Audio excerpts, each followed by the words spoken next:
প্রিয় দর্শক, আসসালামু আলাইকুম। আমি ডক্টর বজলুর রহিম রিপন, আপনাদের সবাইকে জানাচ্ছি শুভেচ্ছা। প্রিয় দর্শক, পিএলআইডির কারণে যদি কোমর ব্যথা হয় তাহলে কি ধরনের এক্সারসাইজ করবেন, আজকে সেই বিষয়টি নিয়ে আপনাদের কাছে শেয়ার করতে চাই কিছু ইনফরমেশন। প্রিয় দর্শক, বিভিন্ন চিকিৎসক কিন্তু বিভিন্ন ধরনের এক্সারসাইজের কথা সাধারণত বলে থাকেন যে পিএলআইডি রোগীদের এই এই এক্সারসাইজ করবেন, কিন্তু পিএলআইডি রোগীদের ক্ষেত্রে যে বিষয়টি আপনাদের মনে রাখতে হবে যে এক্সারসাইজটা ডিপেন্ড করে তার যে শারীরিক যে উপসর্গ আছে সেই উপসর্গগুলির উপর, এবং তার পেইনের প্যাটার্নটা কেমন সেই পেইনের প্যাটার্নের উপর, তার নার্ভ রুট কম্প্রেশন বা নার্ভ রুট ইরিটেশনটা কেমন সেগুলির উপর, ব্যথা কি অ্যাকুয়েট না পেইন, অ্যাকুয়েট না ক্রনিক, তার কি সেন্ট্রালাইজেশন আছে ব্যথা না পেরিফেরালাইজেশন, অর্থাৎ কোমরের ব্যথা নাকি পায়ের দিকেও ব্যথা চলে যাচ্ছে, এবং তার ফাংশনাল লিমিটেশন কেমন, এই সবকিছুর উপর অ্যাসেসমেন্ট করে কিন্তু আপনাকে এক্সারসাইজ ডিজাইন করতে হবে। আরেকটি কথা মনে রাখবেন, এক্সারসাইজ কিন্তু একটা ট্রিটমেন্ট,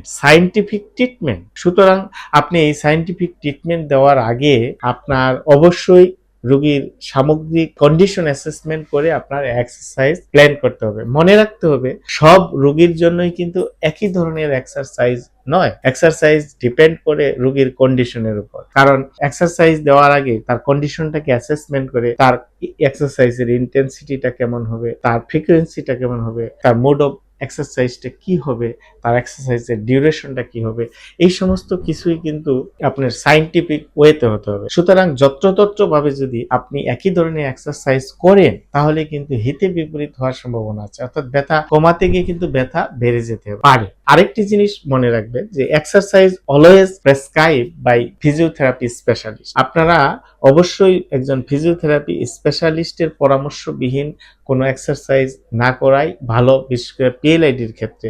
কারণ সেক্ষেত্রে ভুল এক্সারসাইজ করলে কিন্তু আপনার ব্যথা বেড়ে যেতে পারে, যেটা অনেকের ক্ষেত্রেই দেখি ভুল এক্সারসাইজ বিভিন্নভাবে বলে থাকে। কিন্তু এক্সারসাইজ যেহেতু একটি সায়েন্টিফিক চিকিৎসা পদ্ধতি, অবশ্যই একটা রোগীর তার কন্ডিশন অ্যানালাইসিস করে তাকে এক্সারসাইজ গুলা প্রেসক্রাইব করতে হবে। তো সাধারণত আমরা যেটা দেখি যে পিএলআইডির ক্ষেত্রে মেকানিক্যাল ডায়াগনোসিস এন্ড থেরাপি, অর্থাৎ ডিরেকশনাল প্রিফারেন্স এক্সারসাইজ, বিশেষ করে ম্যাকেনজি লাম্বার এক্সটেনশন এক্সারসাইজ অনেকটা কার্যকরী ভূমিকা রাখে বা হেল্পফুল, বিশেষ করে আপনার ব্যথাটাকে সেন্ট্রালাইজেশন করার জন্য।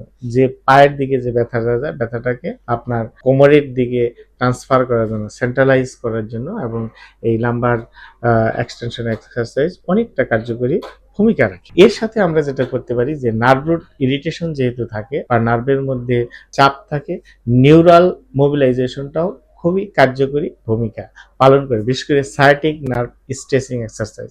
কিন্তু অবশ্যই সায়াটিক নার্ভ স্ট্রেসিংটা খুব জেন্টলি করতে হবে, অ্যাগ্রেসিভ করা ঠিক নয়। তৃতীয়ত হচ্ছে যে আপনার স্টেবিলাইজেশন এক্সারসাইজ, বিশেষ করে আপনার কোমরের ব্যথা, বিশেষ করে পিএলআইডির কারণে যাদের কোমরে ব্যথা হয় তাদের অ্যাবডোমিনাল মাসলগুলো দুর্বল থাকে, আপনার কোমরের পেছনের যে গভীর মাংসপেশি মাল্টিভিটাস বলা হয় সেগুলি দুর্বল থাকে। এগুলিকে শক্তিশালী করার জন্য abdominal bridging exercise, pelvic tilt exercise, dog bird exercise বা ডেড বার্ড এক্সারসাইজ, এই ধরনের এক্সারসাইজ আপনার কোমরের স্টেবিলিটিটাকে বাড়িয়ে দেয়, আপনার পেইনটা রিডাকশন করে আপনার ফাংশনটা বাড়িয়ে দেয়। এবং ফ্লেক্সিবিলিটি এক্সারসাইজ, বিশেষ করে আপনার hamstring muscle, hip flexor, piriformis muscle, এগুলি যদি আমরা স্ট্রেচিং করি এগুলি আমাদের সহায়ক হিসেবে কাজ করে, সরাসরি ট্রিটমেন্ট নয়, ব্যথা কমাতে বা ফাংশন বাড়াতে হেল্প করে।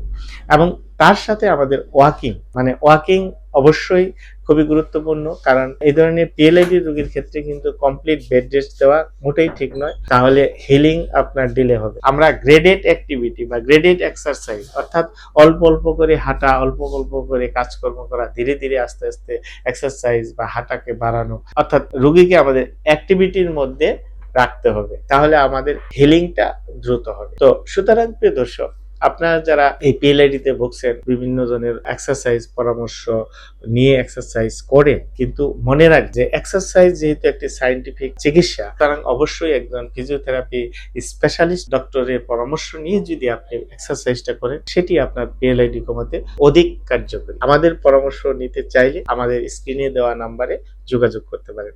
ধন্যবাদ সবাইকে, ভালো থাকবেন, আসসালামু আলাইকুম।